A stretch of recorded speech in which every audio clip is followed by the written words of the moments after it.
Thank you, Presiding Officer. The role of the Standards, Procedures and Public Appointments Committee is to keep the Parliament's procedures and processes under constant review. The Scotland Act 2012 gave the Parliament some extra flexibility to manage our members' interest regime, and the committee has used this opportunity to take a fresh look at how we operate our standards. The committee is now presenting the Parliament with a proposal for a committee bill under Rule 9.15 of Standing Orders, which has two aims: to make the Register of Interests more transparent and to make the standards regime even more robust. I'll first address proposals for increased transparency. Under the 2006 Interests Act, members have to register certain financial interests. These are then published in the Parliament's Register of Interests. The Register is principally concerned with interests which might prejudice or which might appear to prejudice a member's ability to participate in the parliamentary proceedings in a disinterested way. The public deserve to know about a member's financial interests so that they can make a judgment on whether the member might be influenced by them. Separately, members also have to register donations or loans for political activities with the Electoral Commission. The Commission has its own rules and thresholds for what needs to be registered, which are different from the Parliament's rules, and it publishes its own register. This is known as dual reporting. It means that the public have to look in two places for information about a member's interests, and that members have to register financial interests in two separate places under two separate sets of rules. The draft bill we bring forward aims to end dual reporting. Members would only have to register financial interests in one place, and more importantly, the public would only have to look in one place to find out information about a member's financial interests. Under our proposals, the Parliament's existing registration requirements will continue to apply. We've been careful to leave the existing regime as undisturbed as possible. But there will be an additional layer of reporting requirements imported from the Political Parties Elections and Referendum Act, PEPERA as it's known, the legislation that governs the Electoral Commission's regime. PEPERA is quite a complicated set of rules, but in summary, members must register donations or loans over £1,500 which have been received for political activities. That might be a single donation, or it might be several donations of more than £500 from the same person in the same calendar year. As the name of the Act suggests, PEPERA is concerned with members of political parties. But of course, we also have members here who are independent members, and we are proposing some specific changes to deal with the position of independent members. The Deputy Convener will speak about these in more detail in her closing remarks and other matters that I won't have time to deal with now. The proposals that we have in the bill have been discussed in depth with the Electoral Commission. They have to be satisfied that the Parliament's register will give them all the information that they need before they can agree to the ending of dual reporting. The Commission have told us that our proposals, along with changes we shall propose in due course to the Code of Conduct, should meet their requirements. Now, as PEPERA is reserved legislation, the UK Parliament then has to pass a commencement order to exempt members from the PEPERA reporting requirements. And let me just put on record my appreciation of the Commission's help in getting the bill to its current stage.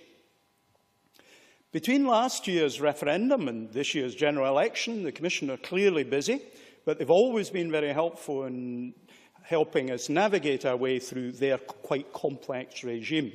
It's an important reform that we're now proposing that will keep our Parliament here in step with the Parliament for the UK.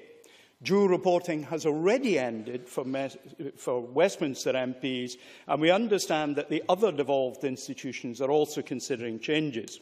The draft bill builds the requirements of PEPERA into the Parliament's Interests Act. I'm the first to admit that the bill we're bringing forward will look complex in terms of drafting. But if we look at how we can boil the changes down, there are a number of key questions that members must ask themselves. Has anyone given me a gift or donation of money, goods or services? Has anyone funded an overseas visit for me? Have I been paid for any work I've done outside? Do I own shares or property apart from my own home? In most of these cases, in all of these cases, there could be a registrable interest. And as convener of the Standards Committee, and not simply in an effort to reduce the workload on our committee, my advice is very simple. Always ask the Standards clerks for advice if you think there is any possibility that you may have acquired a new interest, or if the nature of an interest you already hold may have changed. For example, where the value of shares rises above the threshold without the individual member having taken any particular action. The clerks can help navigate the complexities of the existing legislation and the new provisions. The bottom line is members must approach them within 30 days of acquiring a new interest and must look at the value of their shares on an annual basis. The committee will also bring forward changes to the members' code of conduct which relate to what I'm saying.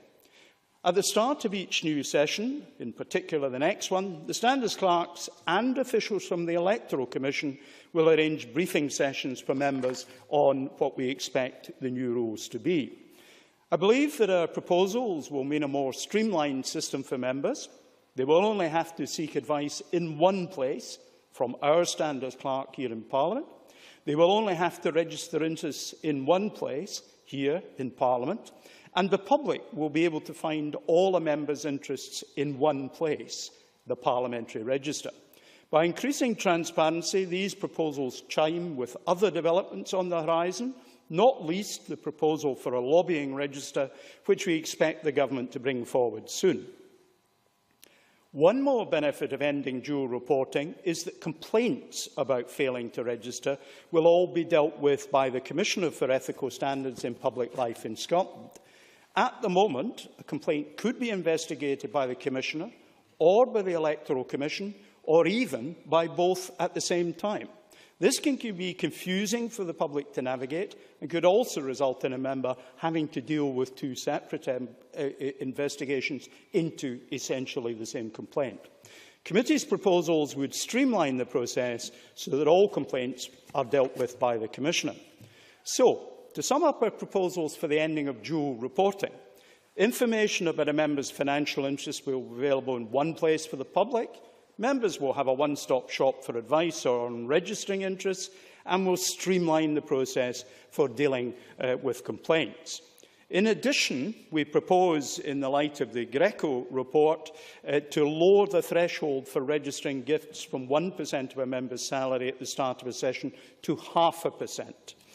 This will bring us into line with legislators elsewhere and respond to the report from the Council of Europe's group. I said that our second aim in this bill is to make the Parliament's standards regime more robust. We have already got a very robust regime. In the whole session, we've only had to deal with one relatively minor breach of the Interests Act by a member. But it is a criminal offence when a member fails to register, declare an interest, or undertakes paid advocacy. That's not the case in the House of Commons. We should be proud of our existing regime, but we're not resting on our laurels, and we believe as a committee we can go further. Firstly, the bill extends the sanctions available to Parliament for dealing with breaches of the Interests Act. The power to withdraw rights and privileges is already available. However, when it comes to Interest Act breaches, the Scotland Act requires us to set out specific sanctions in legislation. The draft bill makes sure that the widest range of sanctions is available for breaches of the Interests Act, including excluding a member from the premises of the Parliament, withdrawing a member's right to use the facilities and services provided by the SPCB, withdrawing salary and allowances where a member is excluded. To that end, the committee has also included a new sanction in the draft bill, a motion of censure. This would allow the Parliament to draw attention to a breach in a debate in the Chamber and give the member the opportunity to comment and apologise as may be appropriate. Members will appreciate that this is not a trivial sanction. For some breaches, it may be more appropriate than withdrawing pay or access. In conclusion, the committee's proposal will increase the transparency of information about our financial interests, make the standards regime that we have even more robust. I commend the committee's proposal to Parliament, and I move the motion that is in my name.